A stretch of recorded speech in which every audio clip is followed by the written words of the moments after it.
Hi, welcome to Metro by T-Mobile. Hi, my dad is in serious need of an upgrade. Yeah, my phone's a fossil. He needs a new phone and a new network stat. Well, when he switches to Metro, he can get an amazing iPhone 7 with HD Retina display for just $99.99 after ID validation. Wow, $99.99? Bye-bye, fossil.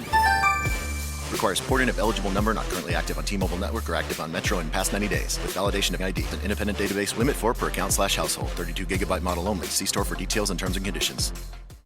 Hi, welcome to Metro by T-Mobile. Hi, my dad is in serious need of an upgrade. Yeah, my phone's a fossil. He needs a new phone and a new network stat. Well, when he switches to Metro, he can get an amazing iPhone 7 with HD Retina display for just $99.99 after ID validation. Wow, $99.99? Bye-bye, fossil. Requires porting of eligible number not currently active on T-Mobile network or active on Metro in past 90 days. With validation of ID. An independent database limit for per account/household. 32 gigabyte model only. See store for details and terms and conditions. Hello, listeners of the Mad Scientist podcast. I'm your host, Chris Cogswell, here today with a special guest, friend of the show, Dr. Jeb Card. Jeb, how you doing? Doing all right on a Saturday morning. Good stuff. Yeah, it is a Saturday morning here. Thank you for taking the time to talk to us. No worries. So for listeners that don't know, Jeb is a assistant teaching professor for the Department of Anthropology at Miami University. In Ohio, not Florida. Yes, in Ohio, right? In Oxford, Ohio, is that correct? Yes, it's Oxford. So when I've been to the other Oxford, I know there's several, but the one, that gets confusing. I went to a post office once in there to mail something to me, and they were like, what is going on here? And then they at least they used to, I don't know if they still do, they like to sell a t-shirt here. Miami was a university when Florida was still a Spanish colony, which is actually true. It's founded in 1809. So good stuff. Oh, that's a good shirt, man. Yeah, some awesome stuff. So for those that don't know, Jeb's kind of background work is focused on, what you would call spooky archaeology, right? Yeah, well, my dissertation is on Spanish colonial archaeology in El Salvador. I've done work on the classic Maya. Mesoamerica is where I'm trained. But most people that are going to listen to this show are going to know that I've been writing a lot about spooky archaeology. It's a book, Spooky Archaeology, the Myth and the Science of the Past. And the sort of the tagline I've used is, why does stuff like the Mummy's Curse, Ancient Aliens, and Indiana Jones exist? And why do they matter? Right. And currently you're on the In Research of podcast with Blake Smith. Yes. With Blake Smith, which is really good. A super good show. Yeah. We just finished watching the first season. So it's basically the old In Search of, the Leonard Nimoy, that thing.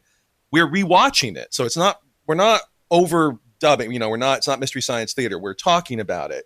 We're rewatching, and we just finished season 1.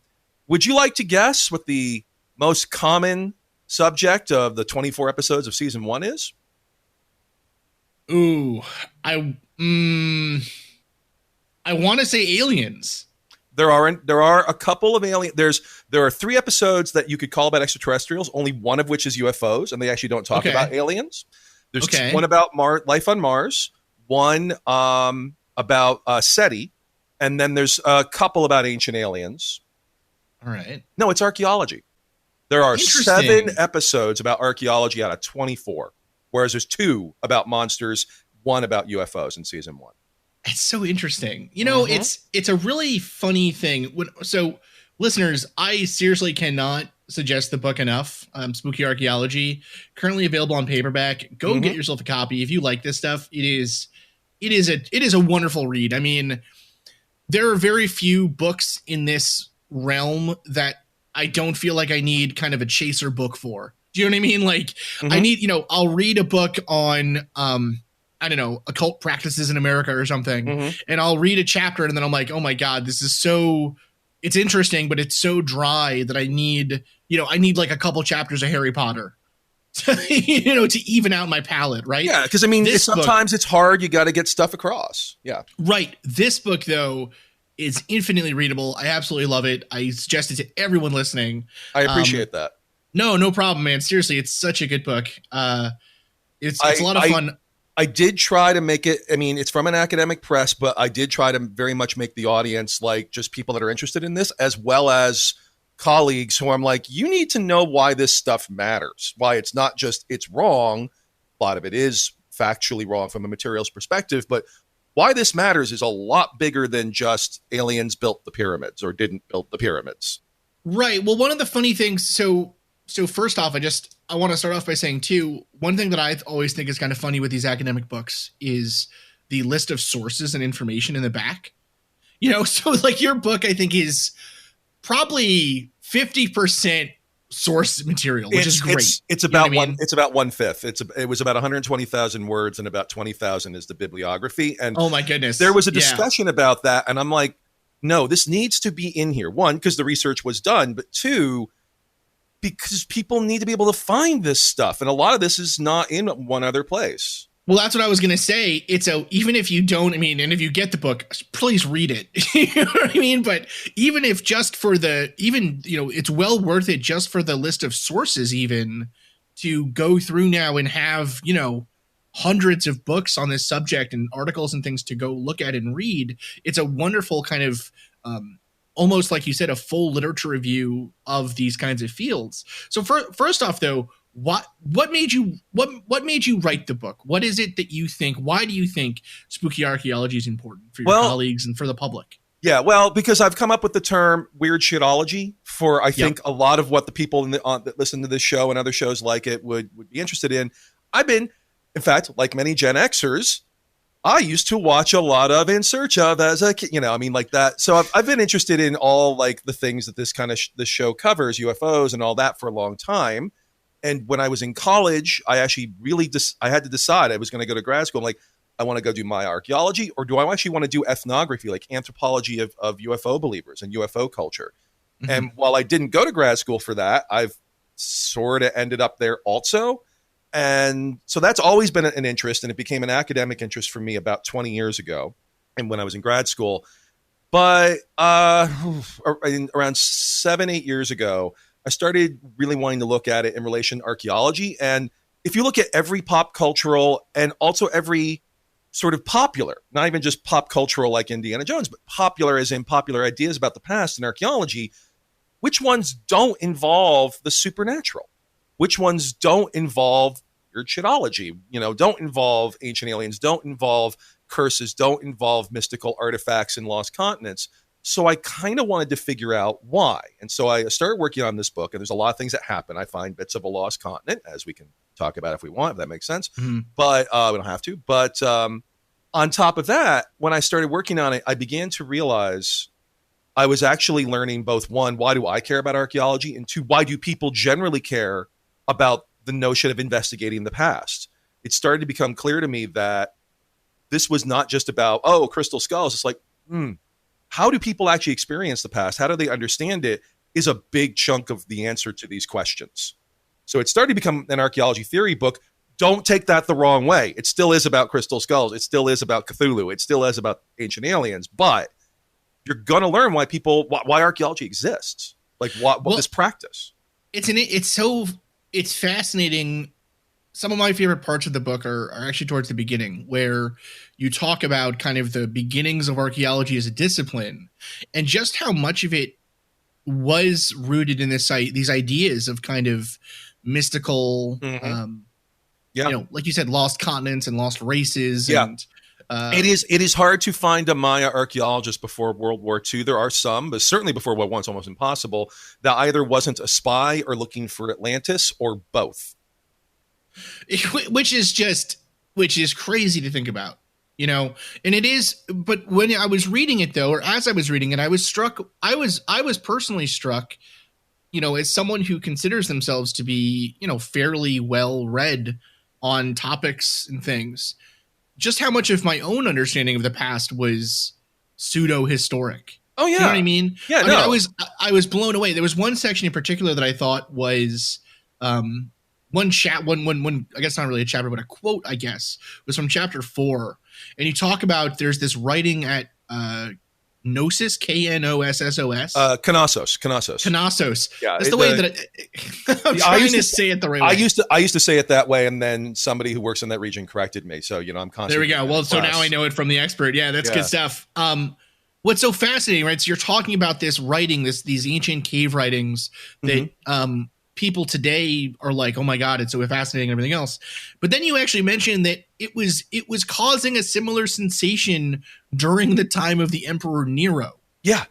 Yeah. And it's like that collapse of history you talk about came home for me. You know what I mean? I was like, oh my God, that's crazy. Yeah, you know, it's like the classical Greeks were, in many ways, they conquered Egypt, and yet we're still as mystified by Egypt as you'll find on the History Channel today, in part because the History Channel pulls from them, from Hermetic stuff. And yeah, the fact that 2,000 years or 2,500 years ago, the Romans are like poking around in Bronze Age remains and tombs and coming out with stories of giants and like, what is this strange writing? Is it from before the Tower of Babel? And,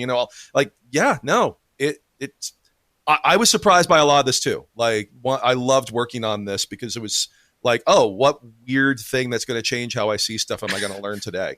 Yeah. Well, so that's one thing I think the underlying, if I kind of had to at least give my own sort of quick and dirty thesis or main underlying thesis that I took away from the book was this idea of collapsed time. Yeah. So go at can you explain that? Can you explain that a little bit for listeners? Yeah. So, I mean, it goes back. I mean, Herodotus kind of talks about this, like the quote unquote age of men and age of heroes. And it's sort of like that. But basically, if you go around the world, and archaeology creates a third one, or antiquity and archaeology. And that's like, I think part of why archaeology is spooky.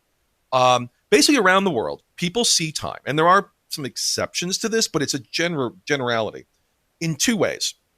One, the last couple hundred years, and it is on average about 200 years, writing modifies this a little, but in oral history, but not as much as you might think. People treat the last couple hundred years like now. Like they can imagine people like themselves a few hundred years ago. And so even if there's things that are wrong, and even if there's things that are like legendary, we still think of them as people. Like George Washington, people tell stories about George Washington, cherry trees and so on, that are not real, but like we think of him as a real person with real motivations and real problems. If you go the farther you go from that, it quickly starts to get elsewhere. And by the way, think about all the ghost stories, while there are a few ghost stories that are older than a couple hundred years, most of them aren't.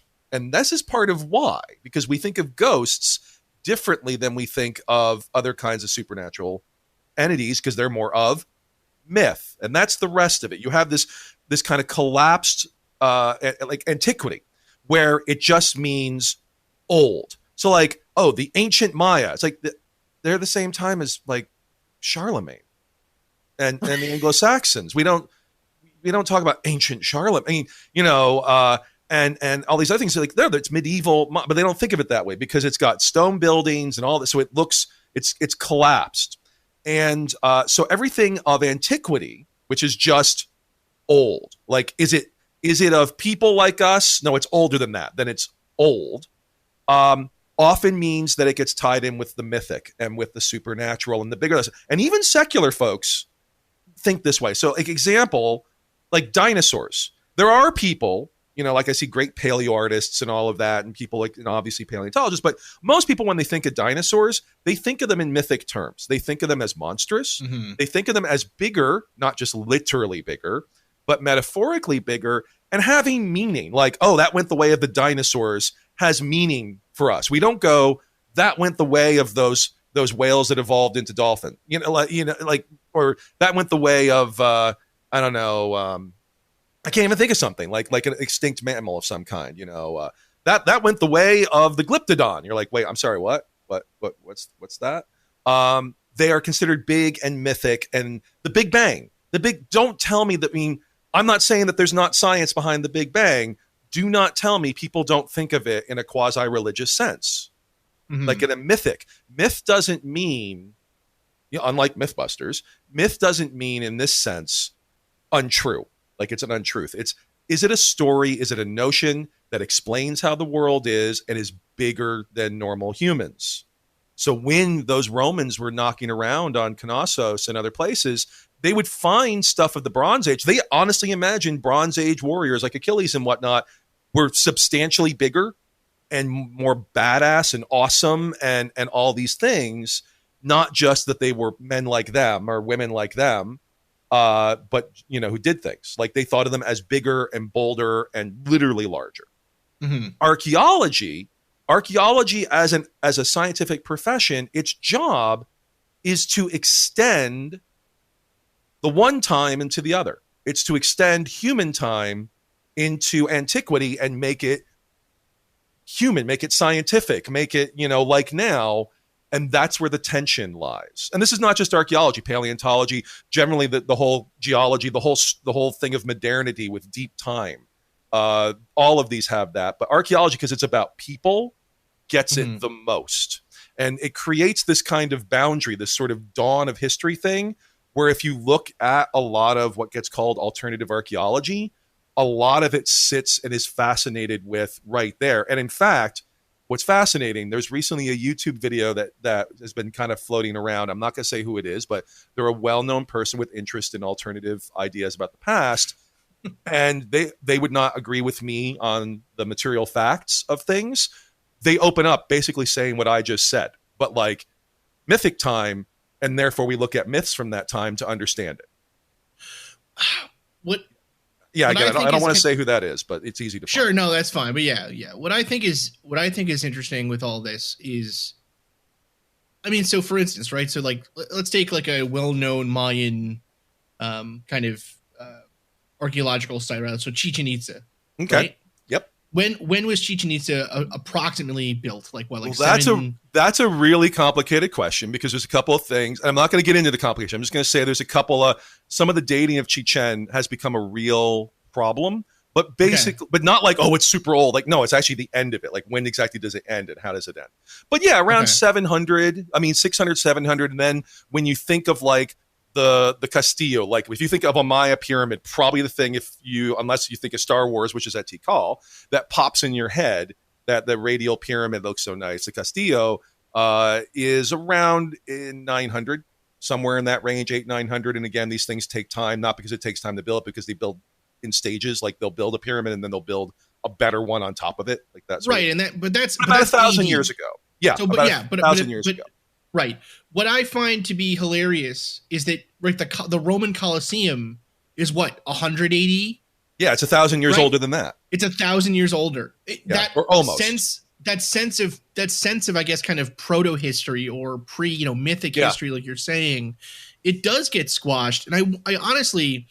Well, and the Romans, interestingly, because people sort of see European people see the Romans as, and their settlers elsewhere, see them as sort of their ancestors. I think for many people, Rome would feel less ancient. Yes. Than Chichen Itza, even though Chichen Itza is 1,000 years later. That's what I was going to say. When I think about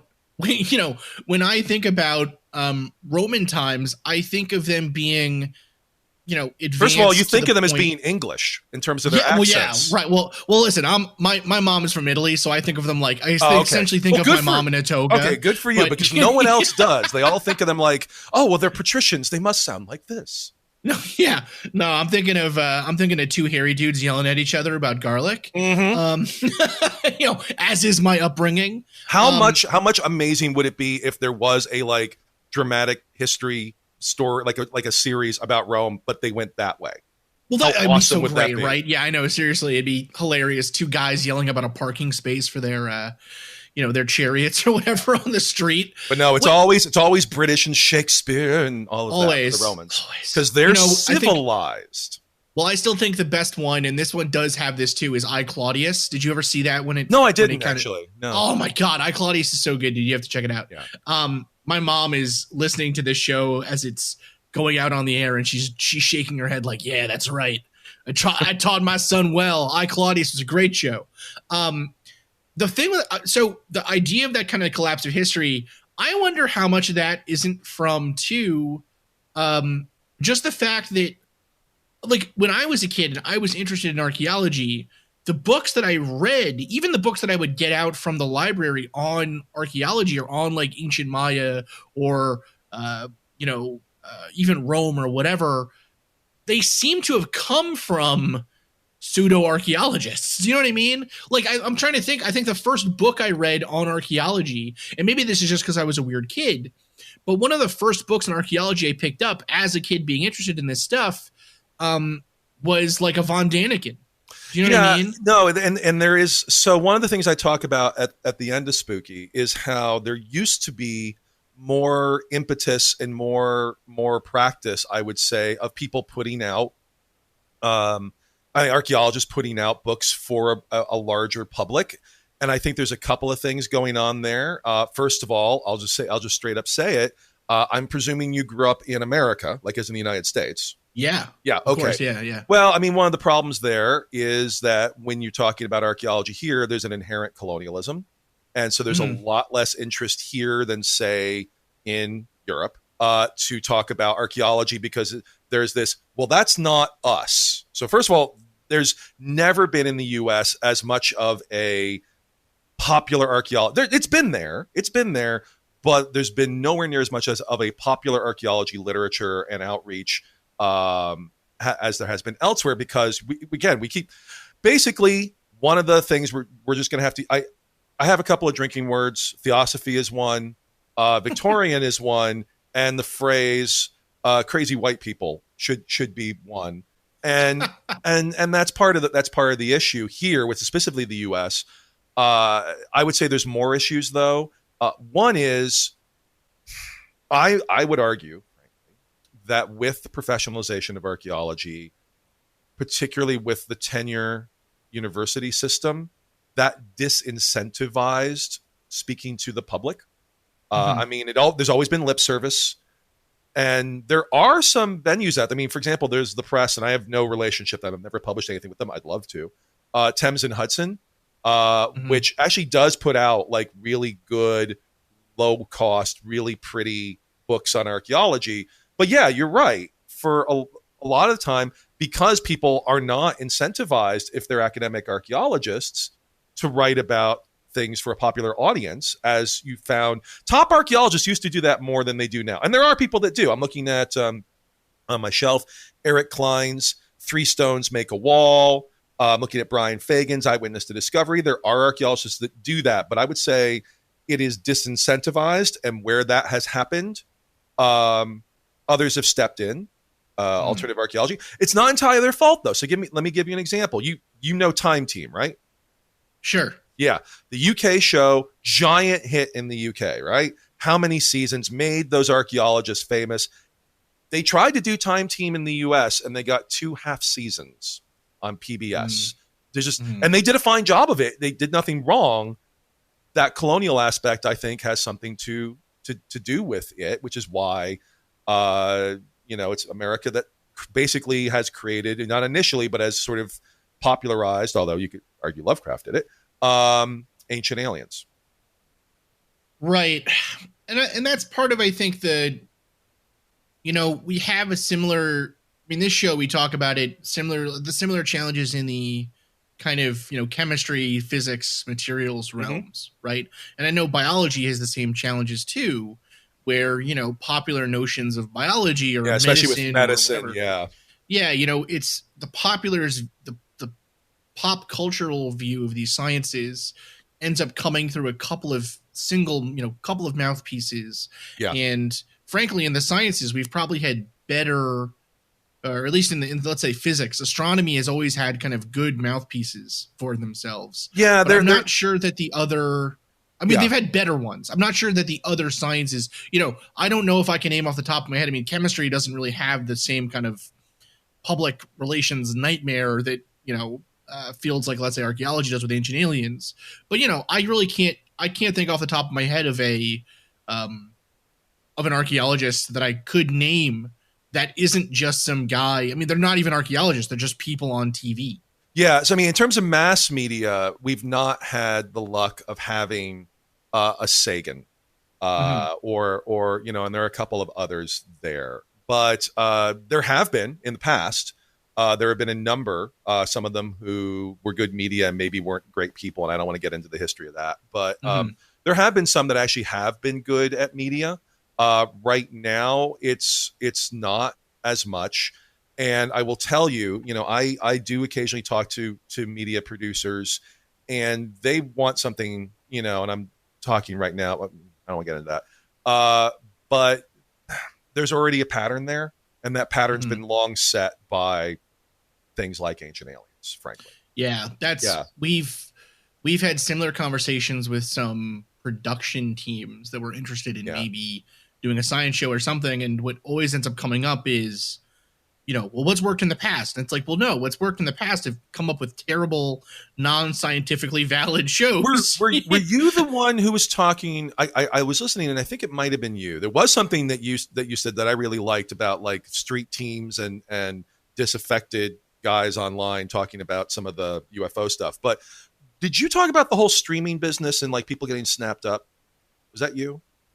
No. Okay. Actually, so I'm trying to think who talked about this and talked about it in relationship to sort of what's on cable TV, like what's on, which is where a lot of this stuff is, like the various channels, and making the point that a lot of the really kind of the high end expensive stuff is going to the streaming channels.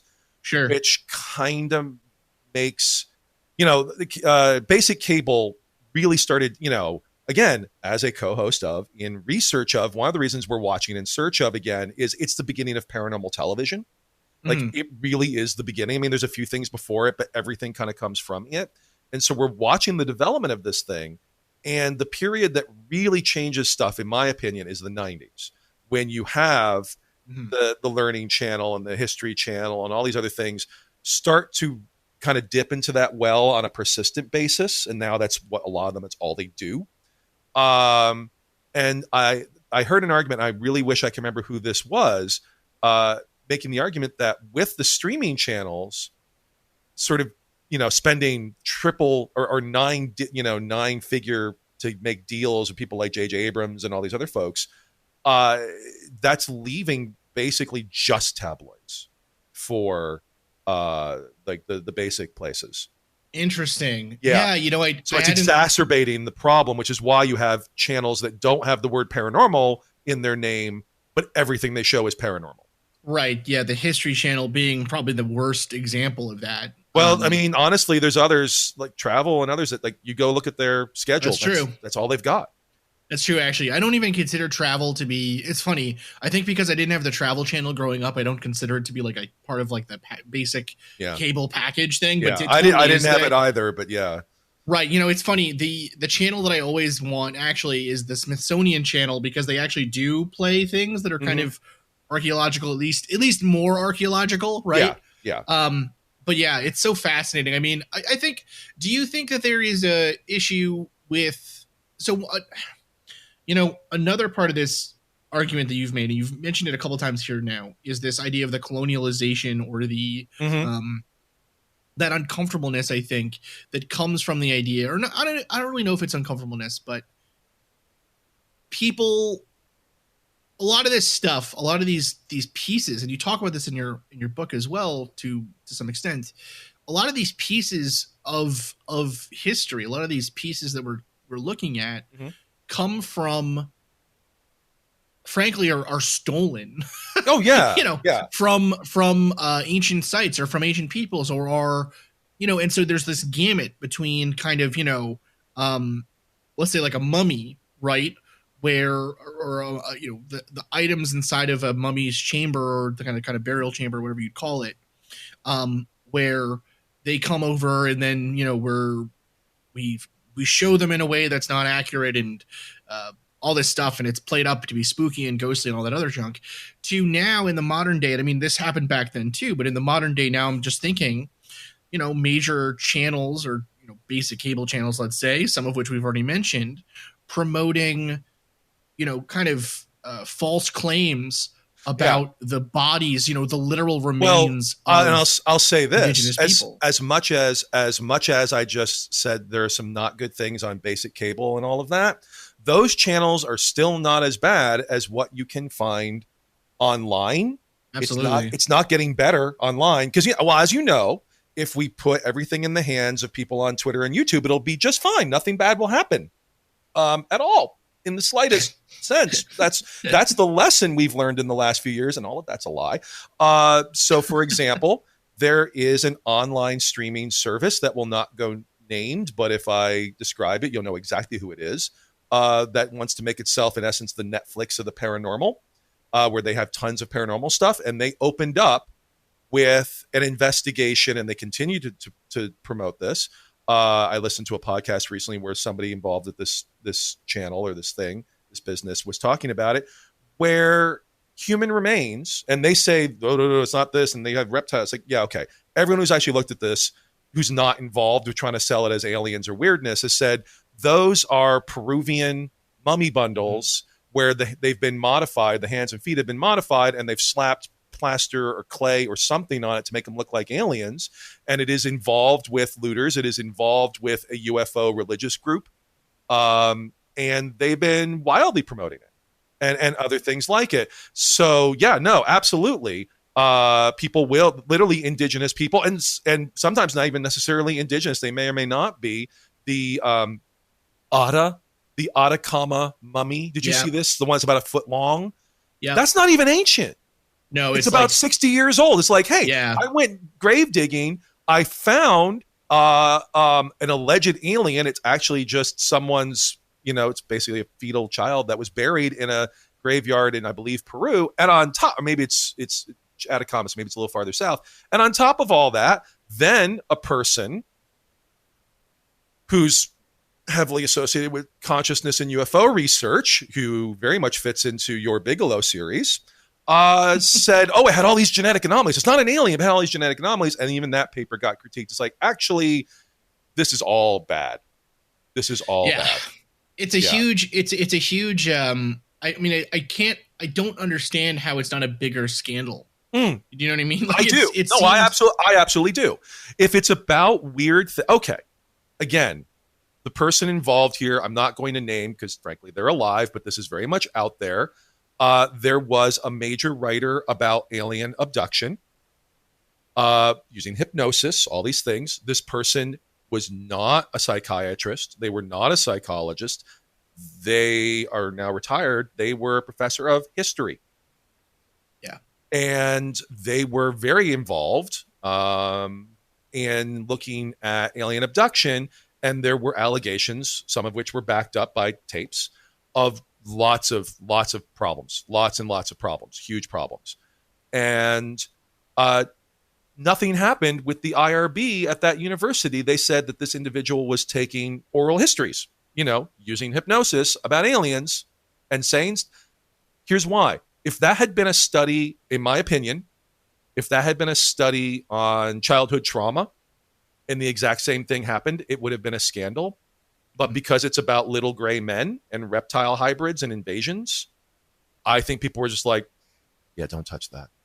Right, like who cares? Yeah, no. I think or why get involved? It'll just bring the fact that they're doing this at our university will bring more scandal than just trying to fix. Or not even. I mean, you're not wrong. I agree with all that, but I think even just at some point, people just like, what? Yeah. Like when I talk about this stuff from a not believer, from like an analyst perspective, when I say, oh, aliens didn't build the pyramids, everyone is like, oh, they're clapping. And again, not students, but like not my colleagues here, but like when I talk to other academics about this.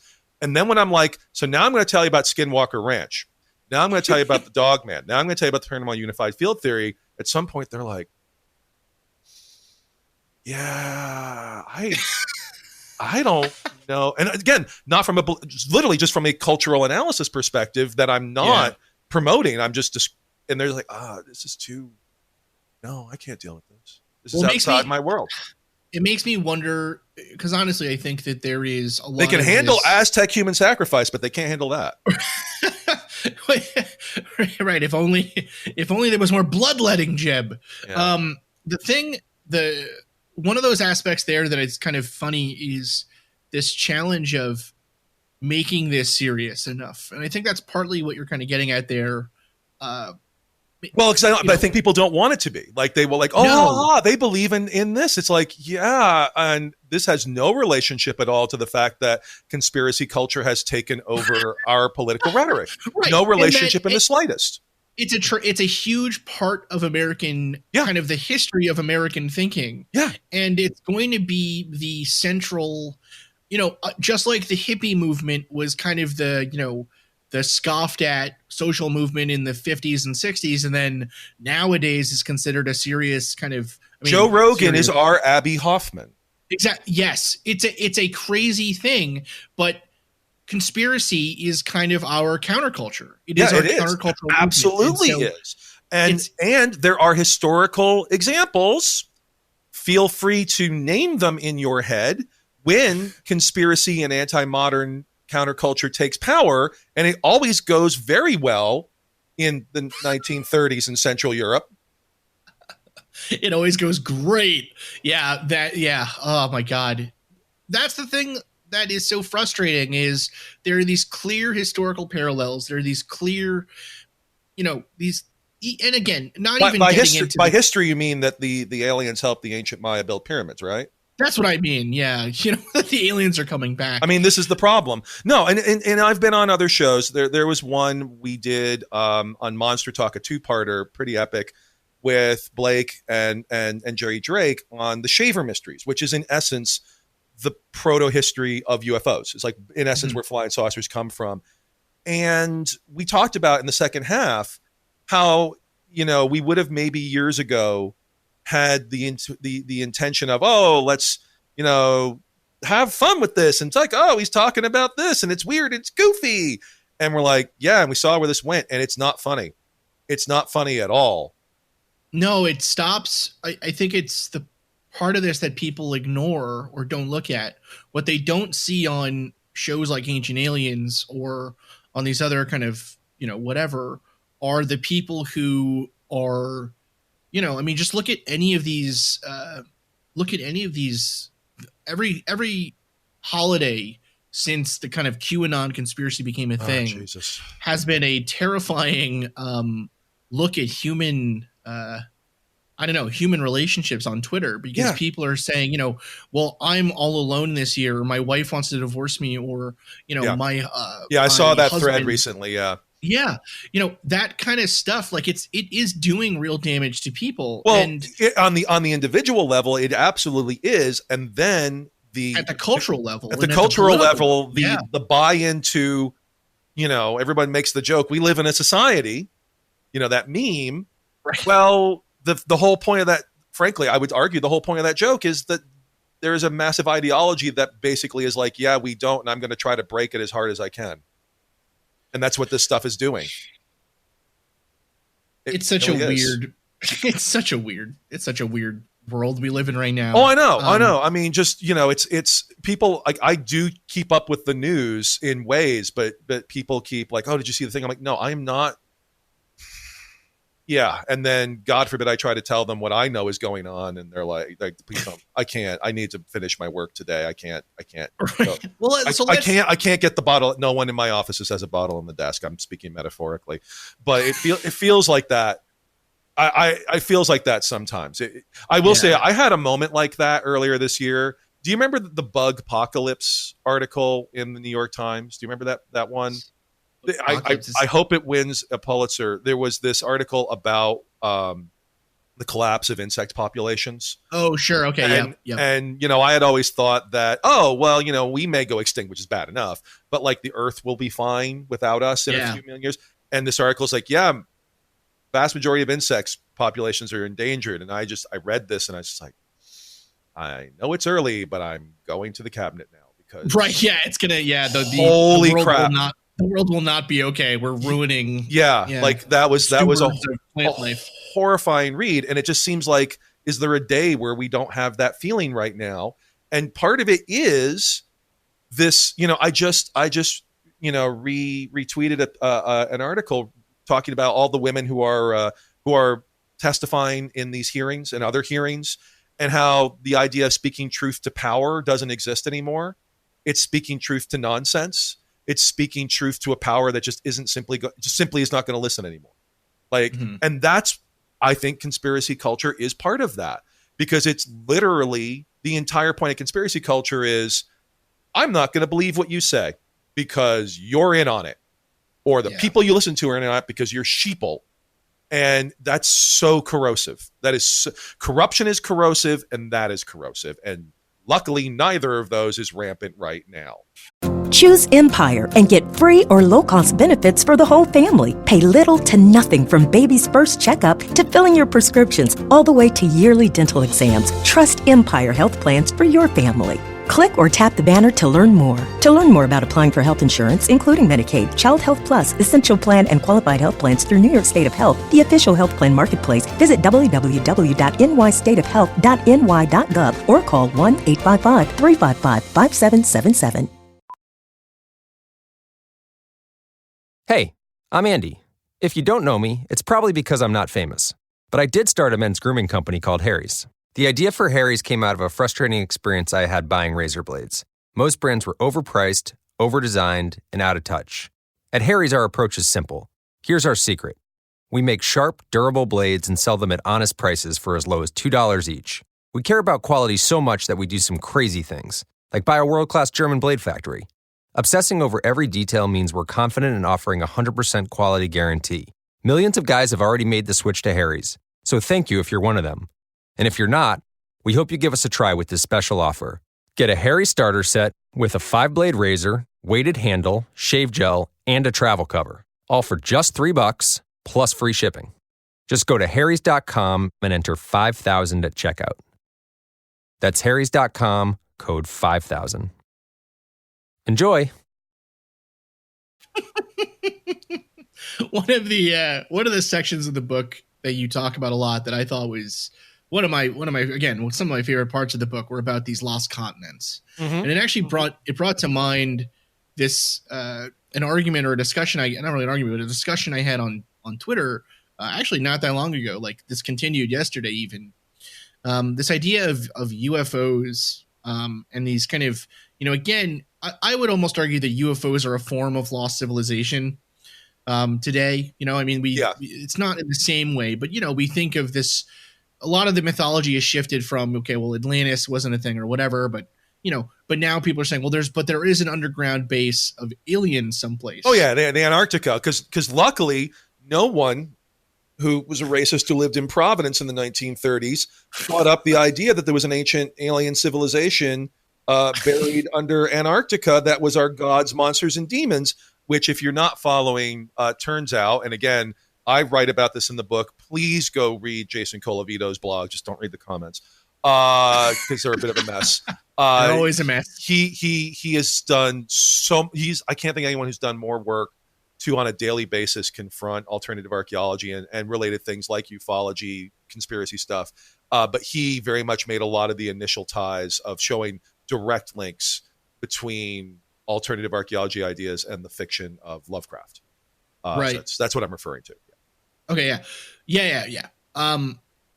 Yeah, it's interesting. Well, I mean, he basically creates the idea that aliens and Atlantis are the same thing. I mean, he more or less equates those two. I was going to say another great chapter in the book. This is not the last chapter. It was the second to last chapter. Yeah. I want to say on Lovecraft and his connection to all of these ideas. Oh yeah, no, it's so deep in there, and the more you get into it, that is so important. This paranormal unified. I'm going to share a little bit of research with you. I'm working on a thing. And I don't want to get into the specifics of the thing, but I was reading a ghost hunter's manual yesterday. I'm not going to say which one it is. It's 210 pages. Of those 210 pages, 204 pages are ghosts or ancient spirits.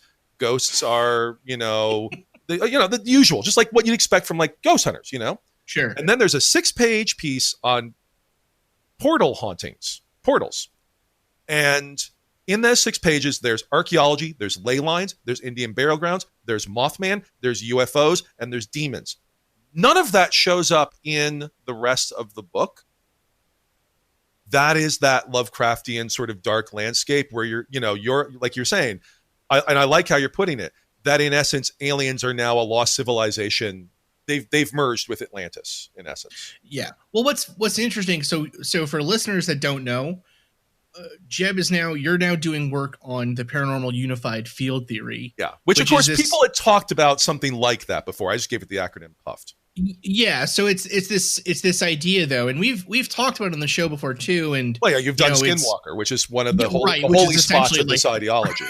Right. The central spoke in some weird ways, but as Forrest Burgess on Astonishing Legends would say, right? It's the idea that everything is connected. All of this stuff maybe has a single phenomenon.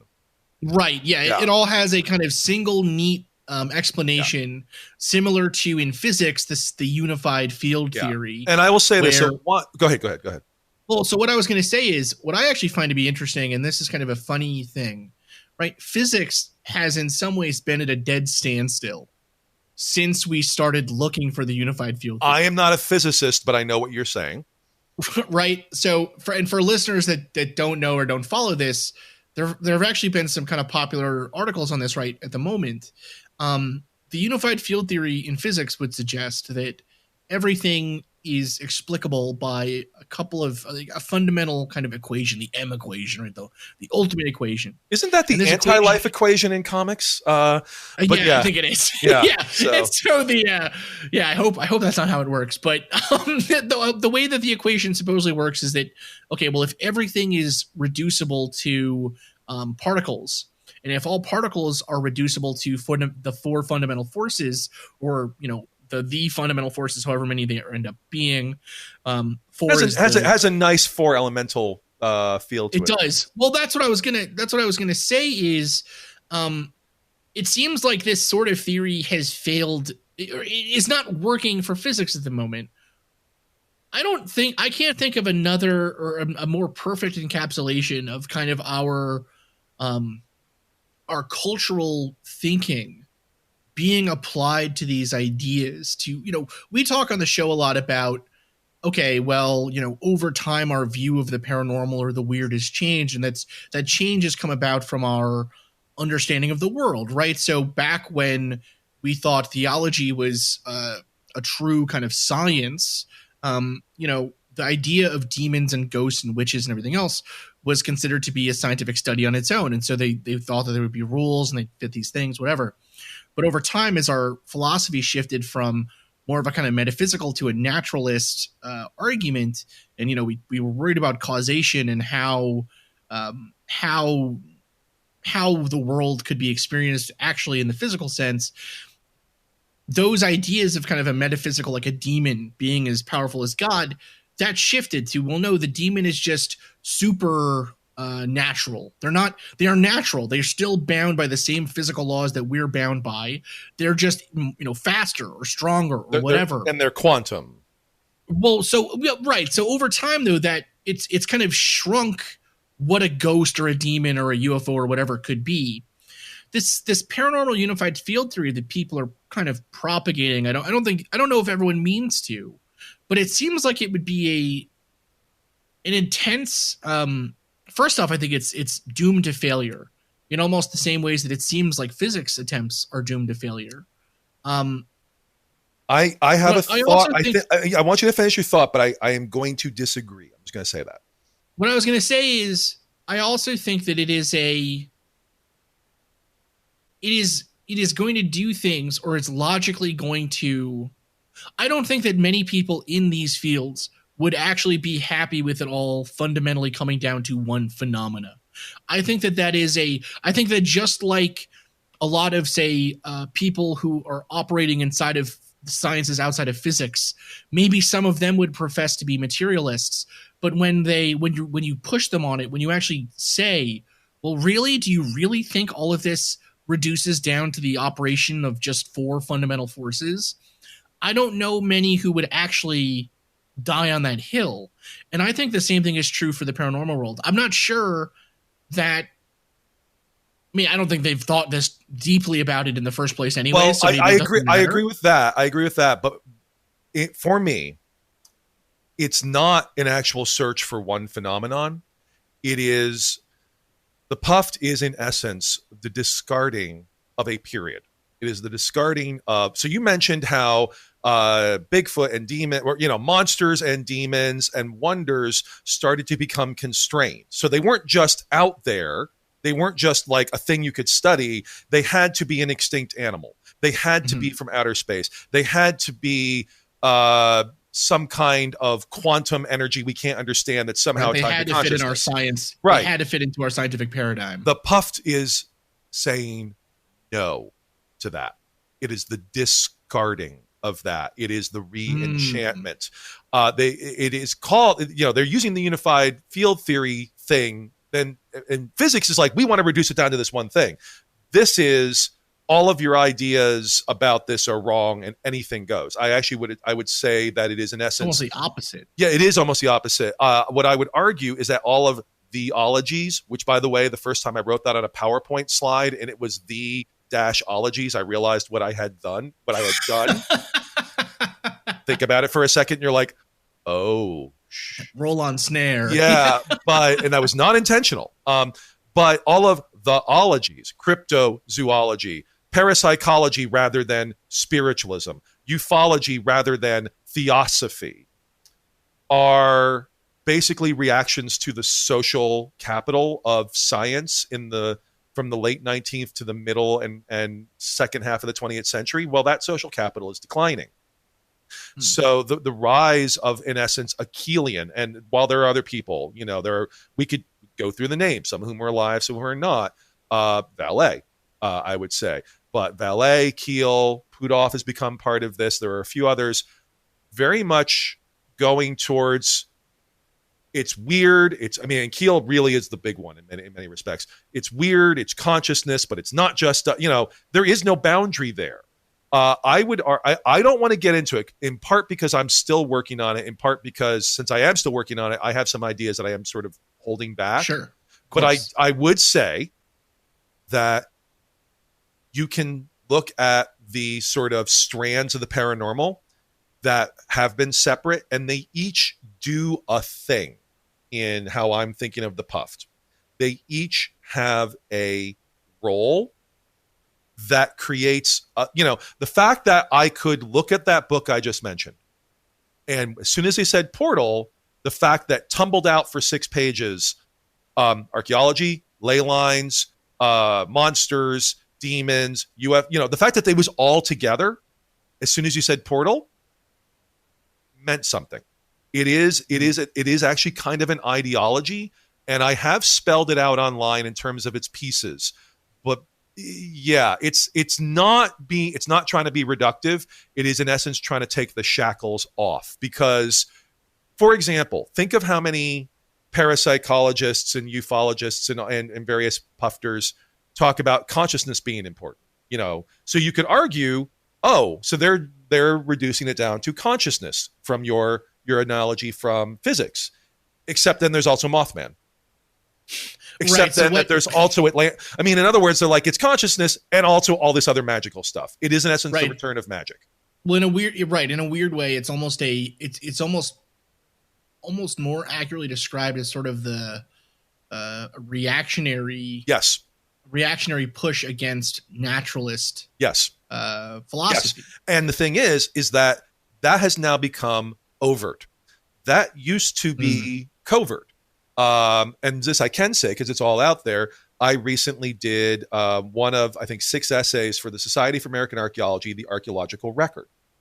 And these were all responses to Graham Hancock generally, and particularly to his new book, America Before, which is sort of, in many ways, a culmination of a lot of his other stuff that he's written. It's changed a bit, but there are some core ideas about a psychic civilization in the past, sort of an Atlantis type thing.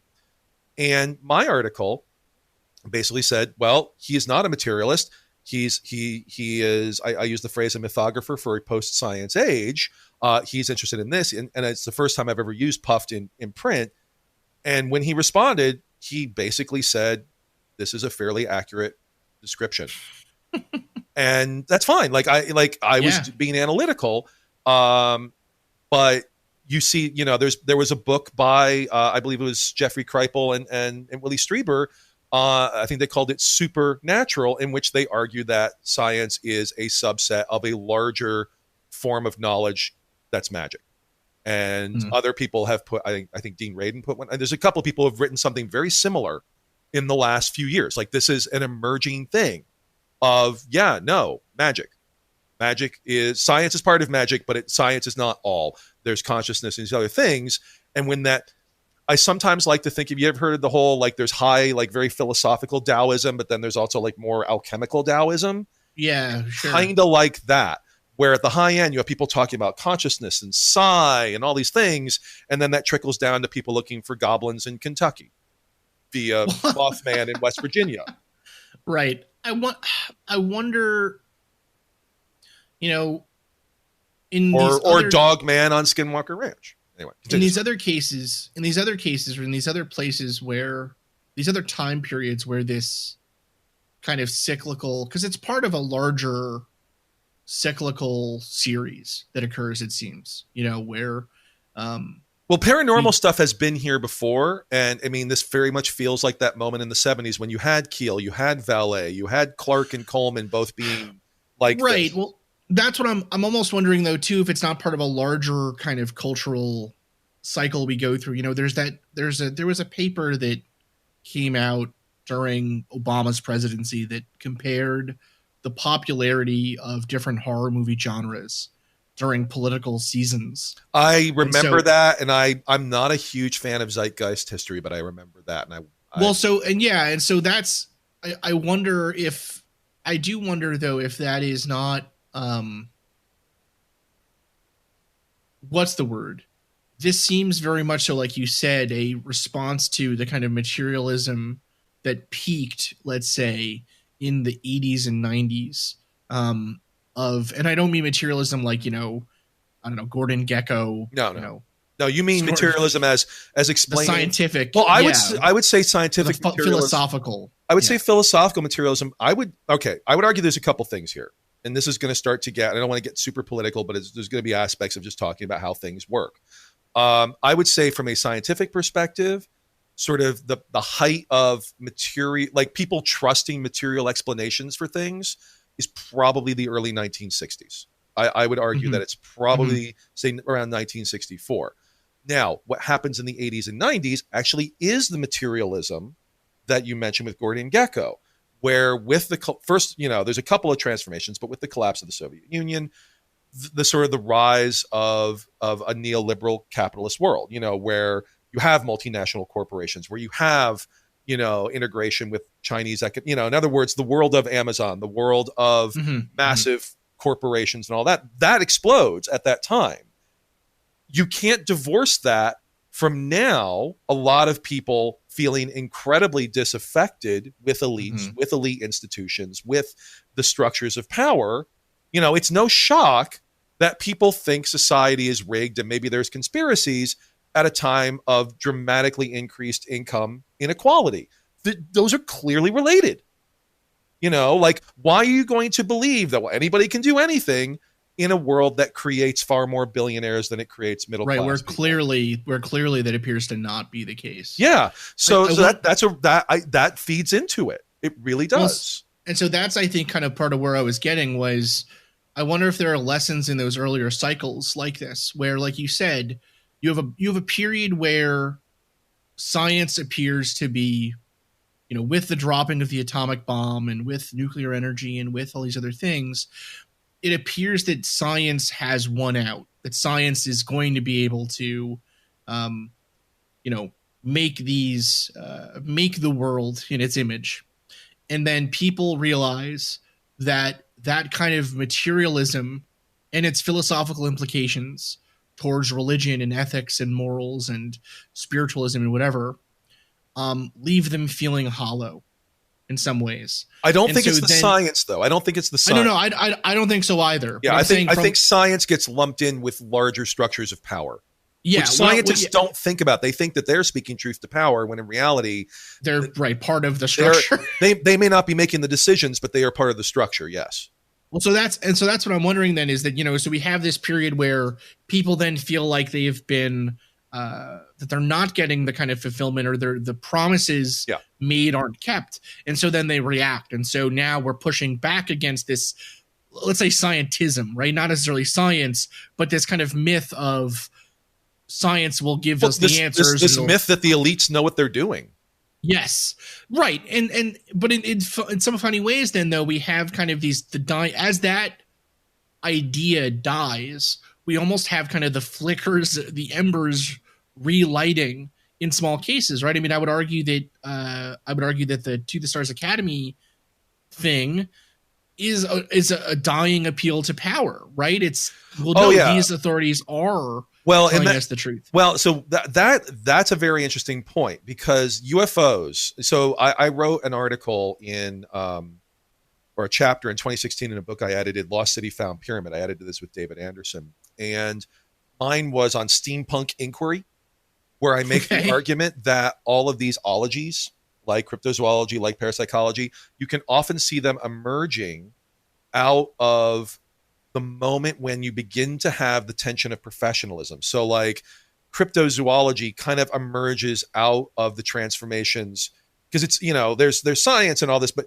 it's really when Darwin hits and you get deep time in paleontology that, and there's other things going on, but that like natural history stops being the thing. And now it's evolutionary biology and paleontology. In other words, it's no surprise at that moment, something like cryptozoology is constantly going back to that late Victorian thing. Parapsychology is going back, it's no accident that the parapsychology, its origins and many of the things it's interested in are coming out of the wreckage of what starts to happen with things like Freud and psychology. UFOs, while its roots are in theosophy, and that I think that's hard to argue against, but people I'm sure will, when it really emerges is right in the 1940s and 50s, at the dawn of the space age, at the dawn of like professional, when aeronautics becomes huge, after World War II, it can't be divorced from the security state issues of that time. The fact that the same year that flying saucers break is the same year the CIA is founded, the same year that the National Security Council is founded, the National Security Act, in essence, the putting of the United States on a permanent war footing rather than ramping down.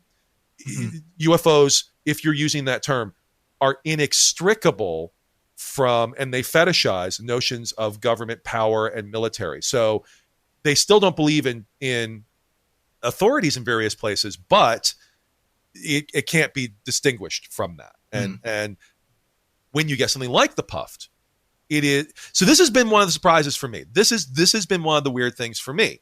So on the one hand, everyone who's actually involved in TTSA and ATIP is a puffer, like Skinwalker Ranch, consciousness, weird portals, psychic, research. You know these people better than I do at this point. And with the series you've been doing, and they're all coming from that world. They're all coming from SRI. They're all coming from Skin. Yet, what is the popular appeal? It's this nuts and boltsy. Like, look, there's that video. Look, there's that Tic Tac. Look, there's that Go Fast. Yet, once you get past that level, I mean, my God, they hired Peter Levenda to write Tom DeLonge's books. If you don't know who Peter Levenda is, let me put it this way. He writes about Nazi occultism, and a lot of people have suggested, though he denies it, that he wrote the Simon Necronomicon. What do you want me to say? Yeah, and I've just ordered his book, the Secret Machines, after reading Jason Colavito's review, where it's straight up about these kinds of issues. And it's not even a matter of quality; it's a matter of. So I have been surprised that you're right. So it's this dying. It feels in some ways like this dying attempt to use the symbols of government and of nuts and bolts, like videos and pilots, and that feels very Stanton Friedman. Yeah. Yet what they're doing is 180 degrees the other way. It's like, come for the blurry videos, stay for the ghostly dire wolf on a haunted ranch full of space. Well, it's one of those. It's like that. What is that movie where?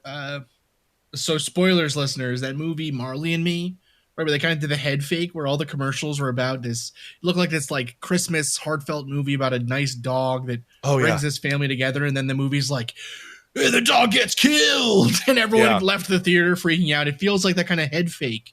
Where, like you said, we're nuts and bolts. We're serious science about this stuff, but if you dig a little deeper, it's all mysticism and Atlantis and I think why is because of the media. So yes. I mean, you've covered this, and again, there are names, we know who they are.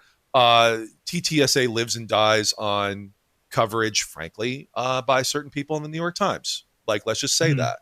And there have been other outlets, but that's been the primary one that's really pushed them since 2017.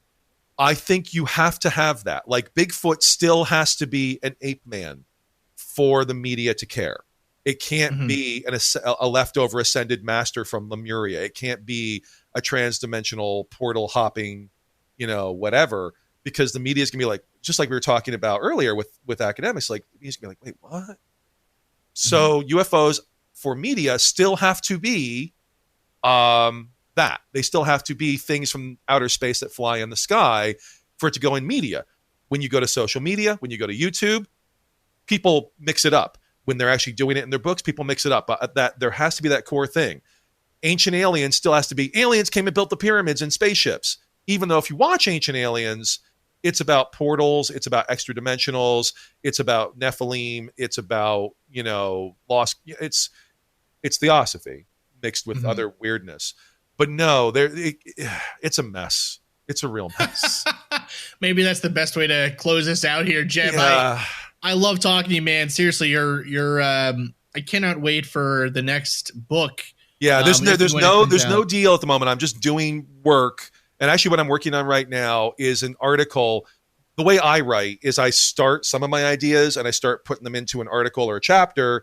And when they click, you go back and look at the stuff I wrote before Spooky, you can see like chapter 1. You can see chapter 11, not because they're the same one, but you can, the ideas get formed. Yeah. Not unlike, say, what Philip Corso said, turns out transistors and other things had development over time. They just didn't land in a ship in 1947 and get put in a filing cabinet.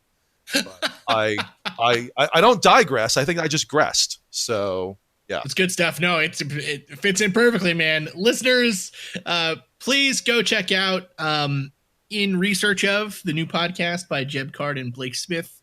Super good.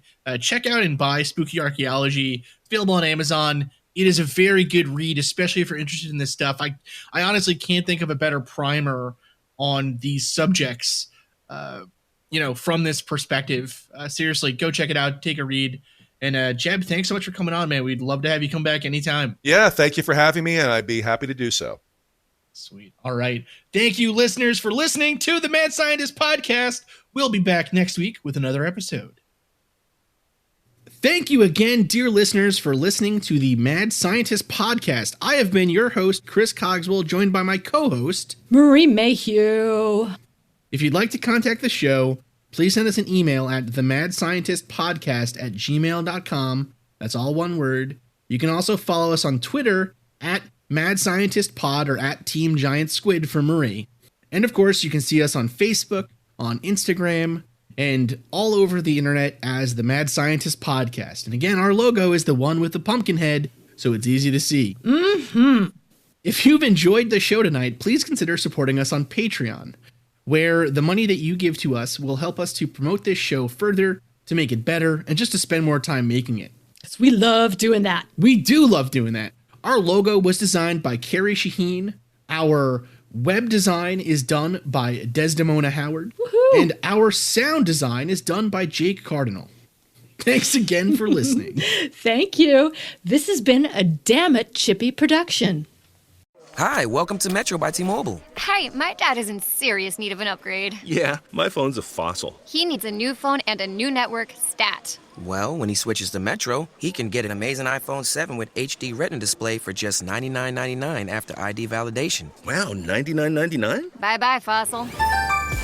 Requires porting of eligible number not currently active on T-Mobile network or active on Metro in past 90 days. With validation of ID. An independent database limit 4 per account/household. 32 gigabyte model only. See store for details and terms and conditions. Hey, I'm Andy. If you don't know me, it's probably because I'm not famous. But I did start a men's grooming company called Harry's. The idea for Harry's came out of a frustrating experience I had buying razor blades. Most brands were overpriced, overdesigned, and out of touch. At Harry's, our approach is simple. Here's our secret. We make sharp, durable blades and sell them at honest prices for as low as $2 each. We care about quality so much that we do some crazy things, like buy a world-class German blade factory. Obsessing over every detail means we're confident in offering a 100% quality guarantee. Millions of guys have already made the switch to Harry's, so thank you if you're one of them. And if you're not, We hope you give us a try with this special offer. Get a Harry's starter set with a 5-blade razor, weighted handle, shave gel, and a travel cover. All for just $3 plus free shipping. Just go to harrys.com and enter 5000 at checkout. That's harrys.com, code 5000. Enjoy!